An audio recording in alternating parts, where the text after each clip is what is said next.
আসসালামু আলাইকুম। আসসালামু আলাইকুম। অনেক খারাপ সংবাদ আসবে। ইরান যে কোন লেভেলের খেলোয়াড়, মানে আমাদের হয়তো অনেকটা খেলোয়াড়, এটা তো সারা বিশ্ব দেখছে। কিন্তু আমি তবে আশাবাদী। ইরানের যে পরিকল্পনা, আমি মনে করি ইরানের যে এটাই প্ল্যানিং, শেষ লড়াই। আমার কাছে মনে হয় যে আরব রাষ্ট্রগুলো যখন ইয়া হাবিবি হাবিবি বলে অথবা তারা শিয়া, তরবারি তারপরে ডান্স ডান্স ইসরায়েল যখন অভিযান চালাচ্ছে, কি বেলি ডান্স নাকি মার্কিন যুক্তরাষ্ট্র যখন অভিযান চালাচ্ছে, শিয়া সুন্নি এগুলো দেখে করতেছে। অপরদিকে ইরান যদি তাই হতো তাহলে দেখেন শিয়া সুন্নি এগুলো আমাদের ইন্টারনাল দ্বন্দ্ব, কিন্তু শিয়া সুন্নি বিভাজন আমেরিকা ইরান কি দেখে মুসলিম রাষ্ট্র, ইসরায়েল কি দেখে একটা মুসলিম রাষ্ট্র, এর বাইরে শিয়া সুন্নিদের দেখা টাইপ নাই। এখন মুসলিম রাষ্ট্র হিসেবে ইরান শক্তিশালী হচ্ছে, এটাই তাদের মাথা ব্যথা।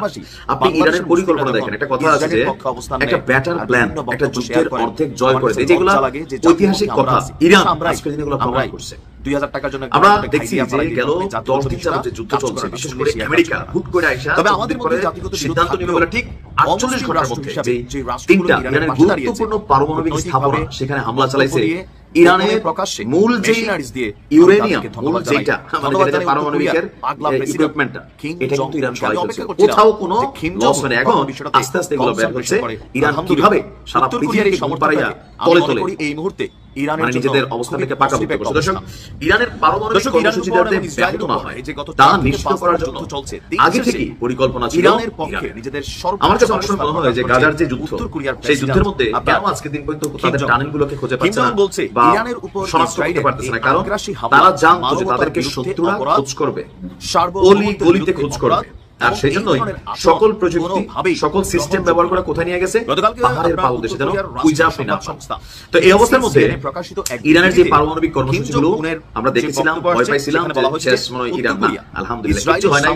সারা পৃথিবীকে সারপ্রাইজিং তথ্য দিয়েছে দেশটির পারমাণবিক শক্তি সংস্থার প্রধান মোহাম্মদ ইসলাম।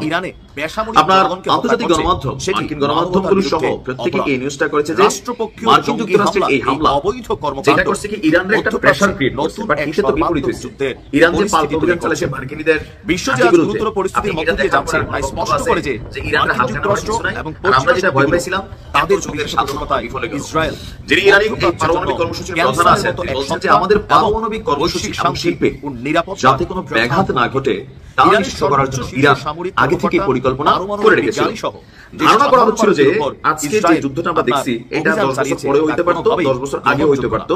ওই পরিকল্পনা মাথায় রেখে ইরান প্ল্যান বি কাজ করে রাখছে। প্ল্যান বি কোনটা? ইসরায়েলের উপর প্রতিশোধমূলক হামলা চালানো যথেষ্ট ধরেন কারণ একটা আলমিরা রাখছেন, কারণ আলমিরার মধ্যে আপনার কতগুলো টাকা আছে, তো কোনো পাগলও নাই যে আলমিরার ভিতরে প্রথম চাবিটা লকারটা খুললে টাকাগুলো দেখা যাবে।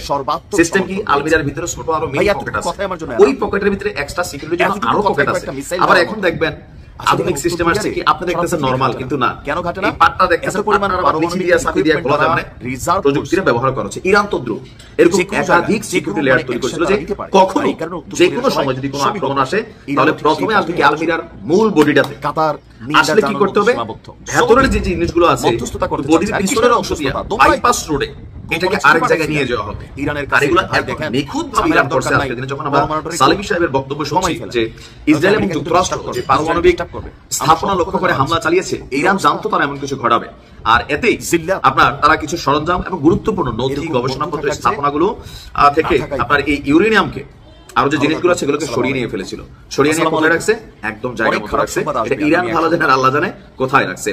ইরানের পারমাণবিক শক্তি সংস্থার মুখপাত্র বেহরুজ কামাল ভান্দি বলছেন এই গুরুত্বপূর্ণ জিনিসগুলো ইরান আগে থেকে পরিকল্পনা করে তাদের এই কার্যক্রম চালিয়েছে। দেশের প্রতি, জনগণের প্রতি, আমরা যারা ফ্যান ফলোয়ার আছি বিভিন্ন দেশ থেকে তাদের প্রতি ইরান নিশ্চিত করেছে টেনশনের কিছু নাই, জিনিসগুলো ঠিক আছে। যদি তাই হতো তাহলে ইরান খেলছে, আরবদের শিখা উচিত কিভাবে খেলছে।